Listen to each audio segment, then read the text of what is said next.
Hello friends, ये हैं दो लोग, राम और श्याम।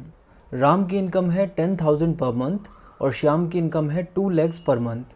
तो अगर मैं आपसे पूछूं कि एक फाइनेंशियल ईयर में इनमें से किसकी अर्निंग ज़्यादा है, तो इसका आंसर होगा कि श्याम की अर्निंग किसी भी फाइनेंशियल ईयर में राम से ज़्यादा ही होगी, क्योंकि श्याम की इनकम 2 लाख रुपये पर मंथ है, जो कि राम से काफ़ी ज़्यादा है। तो जिस तरह इंडिविजुअल्स की इनकम होती है, उसी तरह कंट्रीज़ की भी इनकम होती है। इस इनकम को कहा जाता है नेशनल इनकम। और नेशनल इनकम को मेज़र करने के बहुत सारे तरीके हैं।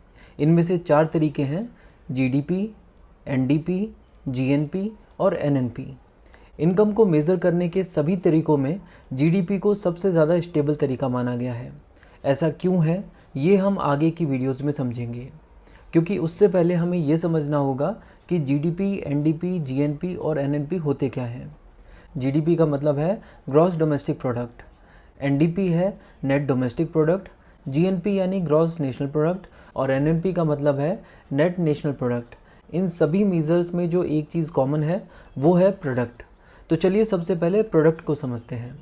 हमारे घर में जो केचप सॉस आती है वो एक प्रोडक्ट है, क्योंकि उसे किसी कंपनी द्वारा प्रोड्यूस किया गया है। सिमिलरली एक फ्लैट जहाँ पर हम लोग रह रहे हैं, ये भी एक प्रोडक्ट है, क्योंकि किसी कंपनी ने इस फ्लैट को कंस्ट्रक्ट किया होगा। इसी तरह सोफ़ा भी एक प्रोडक्ट है, क्योंकि इसे भी किसी कंपनी ने बनाया होगा और तभी तो हमने इसे ख़रीदा होगा। ये सभी फिज़िकल प्रोडक्ट्स हैं, बट इसके अलावा कुछ सॉफ्टवेयर प्रोडक्ट्स भी होते हैं। जैसे कि इन्फोसिस का फिनेकल एक सॉफ्टवेयर प्रोडक्ट है, जिसे इन्फोसिस अपने डिफरेंट क्लाइंट्स को प्रोवाइड कराती है। इसी तरह SAP का ERP सिस्टम भी एक सॉफ्टवेयर प्रोडक्ट ही है। और रोज़मर्रा की ज़िंदगी में यूज़ होने वाले और भी कई सारे प्रोडक्ट्स के एग्जांपल्स हैं, जैसे कि कार, कुकिंग ऑयल एट्सेट्रा। चलिए इनमें से एक एग्जांपल को पिक करते हैं और देखते हैं कि टोमेटो केचप आखिर किस तरह बनाई जाती है। केचप कंपनीज़ का रॉ मटेरियल है टोमेटोज़। केचप कंपनी इन टोमेटोज़ को अपनी प्रोडक्शन यूनिट में प्रोसेस करके एक फिनिश गुड तैयार करती है in the form of ketchup sauce. तो इसका मतलब ये हुआ कि सभी फिनिश गुड्स को प्रोडक्ट कहा जा सकता है। बट इसके अलावा सर्विसेज को भी प्रोडक्ट कहा जाता है। फॉर एग्जांपल, आप यहाँ पर देख सकते हैं कि LIC ने अपनी वेबसाइट पर अपने इंश्योरेंस प्लान्स, पेंशन प्लान्स या यूनिट लिंक प्लान्स, जो कि बेसिकली सर्विसेज ही हैं, उन्हें प्रोडक्ट की कैटेगरी में डाला है। इसका मतलब ये हुआ कि बैंकिंग, इंश्योरेंस और शिपिंग जैसी सर्विसेज को भी हम प्रोडक्ट की कैटेगरी में रख सकते हैं। और अब इस अंडरस्टैंडिंग के साथ हम ये कह सकते हैं कि गुड्स और सर्विसेज को प्रोडक्ट कहा जाता है। और हर एक गुड्स और सर्विसेज की एक मॉनेटरी वैल्यू होती है। अगर आपको केचप खरीदनी है तो आपको उसके लिए पे करना होगा। इसी तरह अगर आप किसी सर्विसेज को अवेल करना चाहते हैं तो उसके लिए भी आपको कुछ ना कुछ पे करना होता है। और हमारे देश की ज्योग्राफिकल बाउंड्री के अंदर ऐसी बहुत सारे गुड्स और सर्विसेज हर साल प्रोड्यूस होती हैं। तो अगर हम एक फाइनेंशियल ईयर में प्रोड्यूस होने वाले सभी गुड्स की एग्रीगेट वैल्यू को निकालें और साथ ही साथ उसी फाइनेंशियल ईयर में प्रोड्यूस होने वाली सारी सर्विसेज की एग्रीगेट वैल्यू को निकालें और इन्हें ऐड कर दें, तो ये जो वैल्यू निकल कर आएगी ये होगी जीडीपी, यानी ग्रॉस डोमेस्टिक प्रोडक्ट। ग्रॉस का मतलब होता है टोटल, और डोमेस्टिक इसलिए क्योंकि हम लोग यहाँ पर कंट्री की ज्योग्राफिक बाउंड्री में प्रोड्यूस होने वाली चीज़ों की बात कर रहे हैं। यानी जीडीपी सिर्फ उन्हीं गुड्स एंड सर्विसेज को कंसिडर करता है जो कि देश की ज्योग्राफिकल बाउंड्री के अंदर प्रोड्यूस हुई हैं। इसका मतलब ऐसी इंडियन कंपनीज़ जो इंडिया में रहकर गुड्स और सर्विसेज प्रोड्यूस कर रही हैं, उन सभी गुड्स और सर्विसेज को जीडीपी की कैलकुलेशन में कंसीडर किया जाएगा। और साथ ही साथ कोई फॉरेन कंपनी जिसने इंडिया में अपना प्लांट सेटअप किया है और इंडिया में ही गुड्स और सर्विसेज प्रोड्यूस कर रही है, उन सब गुड्स और सर्विसेज की वैल्यू को भी जीडीपी में कंसीडर किया जाता है। चलिए अब जीडीपी से रिलेटेड कुछ और इम्पॉर्टेंट कंसेप्ट्स को समझते हैं। 2 पॉइंट्स को हम लोग ऑलरेडी कवर कर चुके हैं, जहाँ पर हमने कहा कि इंडियन कंपनी हो या फिर फॉरेन कंपनी, अगर इंडिया में रहकर गुड्स एंड सर्विसेज को प्रोड्यूस कर रही है तो उसे जीडीपी की कैलकुलेशन का पार्ट माना जाएगा। चलिए अब देखते हैं जीडीपी से रिलेटेड थर्ड इम्पॉर्टेंट कंसेप्ट को। इसे हम एक मसाले की कंपनी के एग्जांपल से समझेंगे। यहाँ पर आप देख सकते हैं कि एक कंपनी है MDH, जो कि मसाले बनाती है। मान लीजिए कि किसी एक फाइनेंशियल ईयर में MDH ने 100 पैकेट्स मसाले बनाए और हर एक मसाले के डब्बे की कीमत है 5 रुपये। और इस फाइनेंशियल ईयर में MDH ने ये जो 100 पैकेट्स बनाए हैं, इनमें से ये 80 पैकेट्स ही मार्केट में बेच पाई। 12 पैकेट्स गोडाउन में ही पड़े रह गए और 8 पैकेट्स को MDH के मालिक ने अपने घर पर भेज दिया सेल्फ कंजम्पशन के लिए। तो यहाँ पर इस एग्जांपल में ये जो 80 पैकेट्स हैं जो कि मार्केट में बेचे गए हैं, सिर्फ यही जीडीपी में कंट्रीब्यूट करेंगे। यानी एमडीएच ने जीडीपी की कैलकुलेशन में 80 × 5 = 400 रुपीज़ का कंट्रीब्यूशन किया है। 12 पैकेट्स जो गोडाउन में ही पड़े रह गए, उनकी कीमत को जीडीपी में नहीं जोड़ा जाएगा क्योंकि उन्हें किसी ने ख़रीदा ही नहीं। इसके अलावा वो 8 पैकेट जो कि एमडीएच के मालिक ने अपने घर पर भेज दिए थे सेल्फ कंजम्पशन के लिए, उनको भी जीडीपी में जोड़ा नहीं जाएगा क्योंकि जीडीपी में सिर्फ उन्हीं गुड्स एंड सर्विसेज की वैल्यू को कंसीडर किया जाता है जिनके अगेंस्ट मनी ट्रांजैक्शन हुआ है। तो ये था जीडीपी का थर्ड कंसेप्ट। अब देखते हैं जीडीपी के फोर्थ कंसेप्ट को। यहाँ पर हम लोग बात कर रहे हैं एक स्टील कंपनी की, कामधेनु स्टील। ये कंपनी स्टील प्रोड्यूस करती है और आपको पता है कि ऐसी कई सारी कंपनीज होती हैं जिनके लिए स्टील रॉ मटेरियल है। फॉर एग्जांपल ऑटोमोबाइल कंपनी के लिए रॉ मटेरियल है स्टील। इसी तरह टूल्स बनाने वाली कंपनीज के लिए भी स्टील एक रॉ मटेरियल है।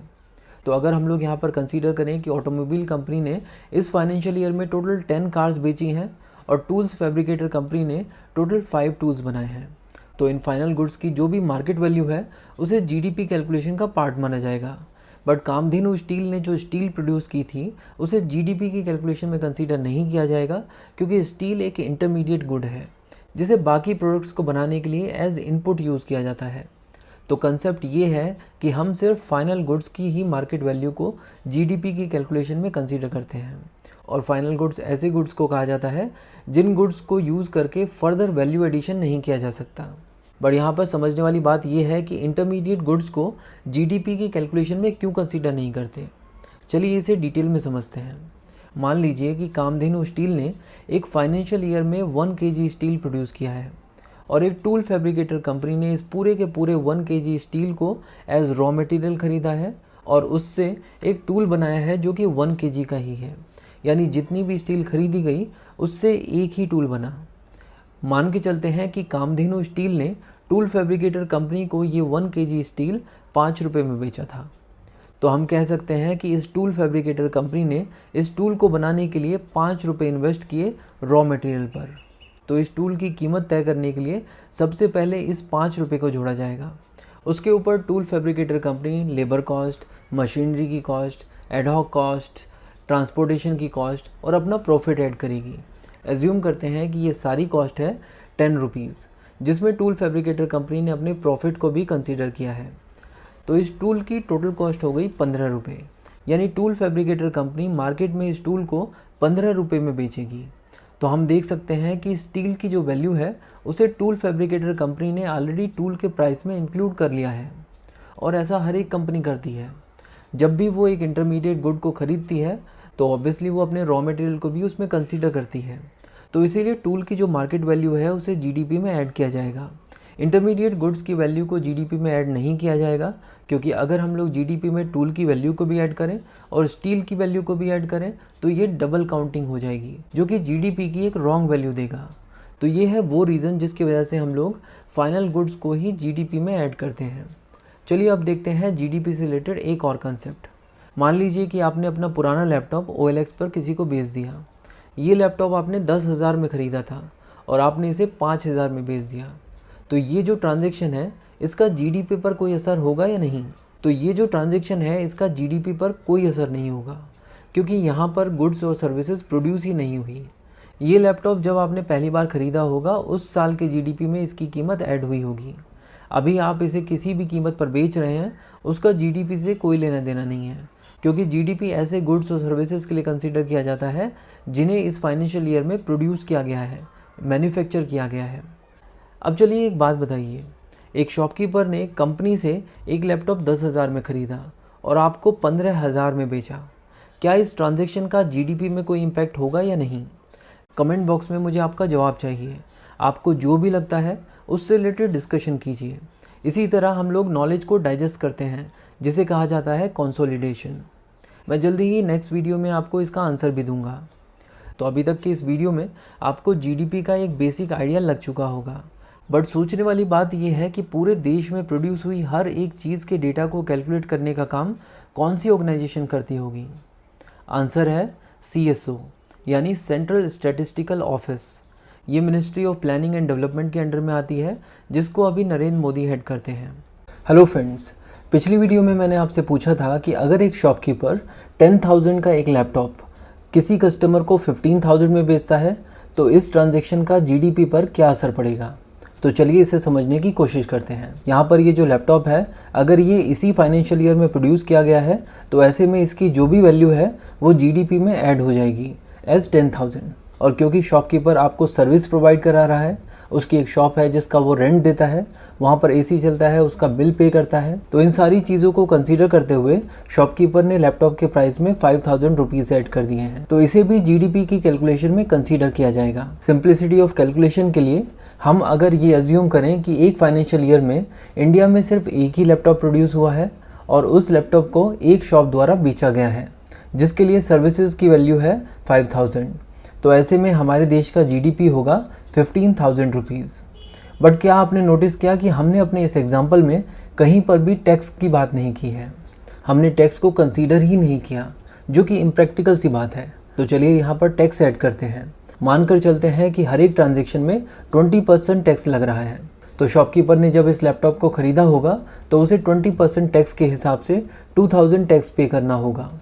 इसका मतलब ये हुआ कि शॉपकीपर को ये लैपटॉप 12,000 में पड़ा, उसके ऊपर 5,000 की उसने सर्विस ऐड की, इस सर्विस चार्ज का 20% हुआ 1,000।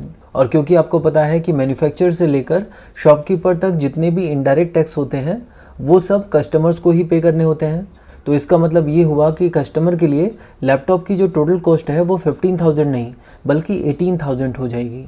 तो अब अगर मैं आपसे पूछूं कि अगर एक फाइनेंशियल ईयर में हमारे देश में एक लैपटॉप प्रोड्यूस हुआ और एक सर्विस प्रोड्यूस हुई, तो ऐसे में जीडीपी 15,000 होगा या फिर 18,000। इसका आंसर आप तभी दे पाएंगे जब आपको फैक्टर कॉस्ट और मार्केट प्राइस के कंसेप्ट के बारे में पता होगा। बेसिकली जीडीपी को फैक्टर कॉस्ट में भी निकाला जा सकता है और मार्केट प्राइस पर भी। तो चलिए सबसे पहले समझते हैं कि फैक्टर कॉस्ट क्या होता है। देखिए, अगर आपको किसी भी तरह के गुड्स या फिर सर्विसेज को प्रोड्यूस करना है तो ऐसे में आपको एज एन एंटरप्रेन्योर कुछ चीज़ों की ज़रूरत होगी, जैसे कि लैंड जिसके ऊपर आप फैक्ट्री लगाओगे, कुछ लेबर्स या वर्कर्स चाहिए होंगे, इसके अलावा ढेर सारी कैपिटल चाहिए होगी जिसके थ्रू आप रॉ मटेरियल्स को ख़रीद पाएंगे, मशीन्स को सेटअप कर पाएंगे, मार्केटिंग के लिए अपना बजट बना पाएंगे और साथ ही साथ ट्रांसपोर्टेशन की कॉस्ट को भी उठा पाएंगे।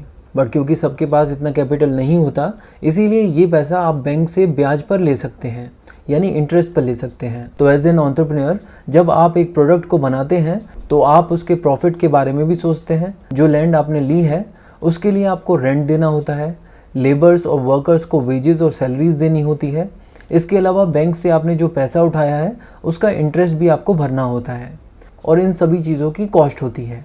चलिए मान के चलते हैं कि एक महीने में लैंड के लिए जो आप रेंट देते हैं वो है 20,000, लेबर्स और वर्कर्स को जो वेजेस और सैलरीज देते हैं वो है टोटल 20,000, और बैंक से जो आपने पैसा उठाया है उसके लिए आप बैंक को जो हर महीने ब्याज देते हैं वो है 20,000 रुपीज़। और इसके अलावा आप मानते हैं कि आपको हर महीने 40,000 रुपीज़ का प्रॉफिट करना है, तो एक महीना फैक्ट्री रन करने की जो आपको कॉस्ट आ रही है वो है 1 लाख रुपीज़।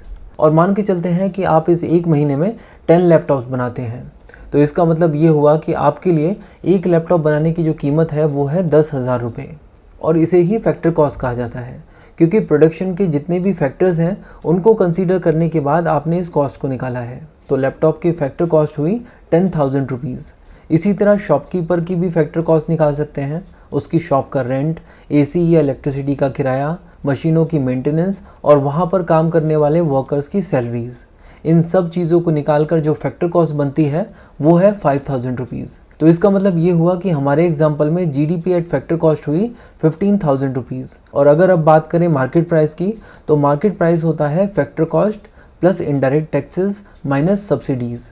इसका मतलब 15,000 रुपये के ऊपर जितने भी टैक्सेस सरकार द्वारा लगाए गए हैं, अगर उन्हें भी हम यहाँ पर जोड़ दें और सरकार ने अगर कोई भी सब्सिडी दी है लैपटॉप बनाने के लिए उसको हम यहाँ पर माइनस कर दें, तो हमें जो वैल्यू मिलेगी वो होगी जीडीपी एट मार्केट प्राइस। तो चलिए जीडीपी एट फैक्टर कॉस्ट और जीडीपी एट मार्केट प्राइस से रिलेटेड एक एग्जांपल को देखते हैं। यहाँ पर हम 3 साल का एक डेटा देखेंगे। हमारे एग्जांपल के हिसाब से जीडीपी एट फैक्टर कॉस्ट है 15,000 रुपीज़। मान के चलते हैं कि ईयर 2021 में सिर्फ एक ही लैपटॉप प्रोड्यूस हुआ और एक ही सर्विस प्रोड्यूस हुई, तो फैक्टर कॉस्ट अभी भी 15,000 ही रहेगी। और यही सेम सिचुएशन रही नेक्स्ट ईयर यानी 2022 में भी। यहाँ पर भी फैक्टर कॉस्ट 15,000 ही रहेगी क्योंकि एक ही लैपटॉप बना और उसे ही शॉपकीपर द्वारा बेचा गया। अब बात करते हैं जीडीपी एट मार्केट प्राइस की। तो हमारे एग्जाम्पल में ये वैल्यू थी 18,000 रुपीज़। बट एज्यूम करते हैं कि 2021 में सरकार ने इनडायरेक्ट टैक्सेस बढ़ा दिए। इसका इम्पैक्ट ये हुआ कि जीडीपी एट मार्केट प्राइस 18,000 से बढ़कर 20,000 हो गया। इसके बाद लेट्स से ईयर 2022 में भी सरकार ने इनडायरेक्ट टैक्सेस को और ज़्यादा बढ़ा दिया। तो इसकी वजह से 2022 में जीडीपी एट मार्केट प्राइस हो गया 25,000 रुपीज़। तो आप देख रहे हैं कि इकोनॉमी में गुड्स एंड सर्विसेज के प्रोडक्शन में कोई भी इंक्रीमेंट नहीं हुआ। गुड्स एंड सर्विसेज तीनों साल वही थी, लेकिन फिर भी जीडीपी एट मार्केट प्राइस लगातार बढ़ते जा रहा है, और वो इसलिए क्योंकि टैक्सेस बढ़ा दिए गए। तो अब अगर इस अंडरस्टैंडिंग के बाद मैं आपसे पूछूं कि जीडीपी एट फैक्टर कॉस्ट और जीडीपी एट मार्केट प्राइस, इनमें से कौन सा इंडिकेटर बेटर इंडिकेटर है, ये जानने के लिए कि हमारी इकोनॉमी में गुड्स और सर्विसेज का प्रोडक्शन इंक्रीज़ हो रहा है या नहीं, तो इसका आंसर होगा जीडीपी एट फैक्टर कॉस्ट। और हमारे देश में भी जीडीपी फैक्टर कॉस्ट पर ही कैलकुलेट हुआ करता था, बट ईयर 2015 में इंडिया के जीडीपी को मार्केट प्राइस पर कैलकुलेट किया जाना शुरू कर दिया गया। तो जैसा कि हमने कहा कि फैक्टर कॉस्ट जो है वो एक बेटर इंडिकेटर है ये जानने के लिए कि क्या हमारी इकोनॉमी में गुड्स और सर्विसेज का प्रोडक्शन इंक्रीज़ हो रहा है या नहीं। बट इस बात का ये मतलब बिल्कुल नहीं है कि फैक्टर कॉस्ट सिर्फ तभी इंक्रीज़ होगी जब हमारी इकोनॉमी में गुड्स और सर्विसेज का प्रोडक्शन इंक्रीज़ होगा, और इस बात के गलत होने का रीज़न है इन्फ्लेशन। चलिए देखते हैं कि इन्फ्लेशन किस तरह फैक्टर कॉस्ट को अफेक्ट करके हमें बढ़ी हुई जीडीपी वैल्यू देता है। मान लीजिए ईयर 2020 में लैपटॉप की कॉस्ट थी 10,000 रुपीज़ और इस पूरे साल में सिर्फ एक ही लैपटॉप बनाया गया। इसके बाद ईयर 2021 और ईयर 2022 में भी सिर्फ एक ही लैपटॉप बनाया गया, और मान के चलते हैं कि इन ईयर्स में इन्फ्लेशन की वैल्यू थी 10%, यानी हर साल चीज़ें 10% महंगी हो जाएंगी।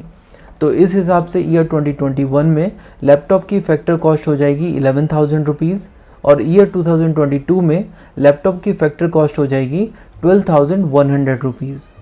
तो हम देख सकते हैं कि ईयर 2021 में जीडीपी होगा 10,000 रुपीज़, ईयर 2021 में जीडीपी होगा 11,000 रुपीज़ और ईयर 2022 में जीडीपी होगा 12,100 रुपीज़।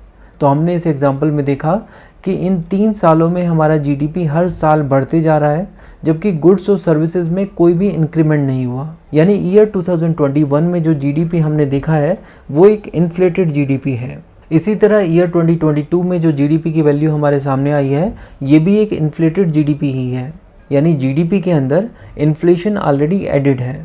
और अगर हमारे जीडीपी में इन्फ्लेशन ऑलरेडी एडिड होता है तो उस जीडीपी को कहा जाता है नॉमिनल जीडीपी, और नॉमिनल जीडीपी कैलकुलेट होता है उस फाइनेंशियल ईयर के सभी प्रोडक्ट्स के करंट प्राइसेस को क्वांटिटी से मल्टीप्लाई करके। और अगर हम इस नॉमिनल जीडीपी से इन्फ्लेशन को निकाल दें तो ये बन जाएगा रियल जीडीपी।